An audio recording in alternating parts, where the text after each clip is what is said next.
Миграцијата на цели семејства со деца на училишна возраст и намалениот наталитет уште еднаш се потврдија преку најновите податоци на Државниот завод за статистика за бројот на ученици во основните и средните училишта.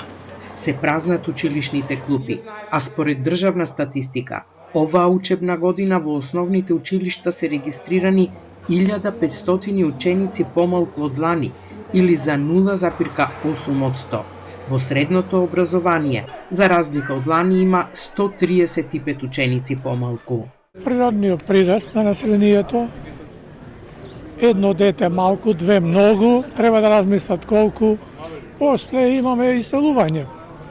Миграцијата, посебно диаспората, како магнет ги привлекува граѓани од Македонија. Помалку деца, помалку бракови и тоа е иселување во странство, нормална работа. И покрај тоа што оваа учебна година во основните и средните училишта седат над 1600 ученици помалку од претходната, сепак за истиот период бројот на наставници се зголемил за 649, односно во основното образование сега има 616 наставници повеќе, а во средното 33. Иако бројот на ученици во училиштата низ земјава се намалува, сепак расте бројот на наставници, покажуваат податоците на државна статистика.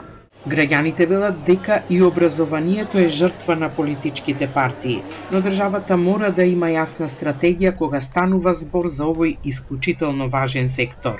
Се зголемува бројот на наставници. Мора да се вработуваат по партиска линија. Ама не се криви тие и треба да работат да живеат. Политичките партии се политички партии.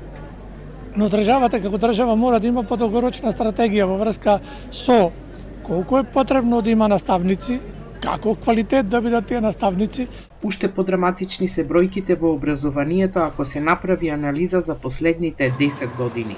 Бројот на ученици во основното образование е намален за 5%, а во средното за речиси 20%, или за една декада во училишните клупи седат над 20.000 ученици помалку.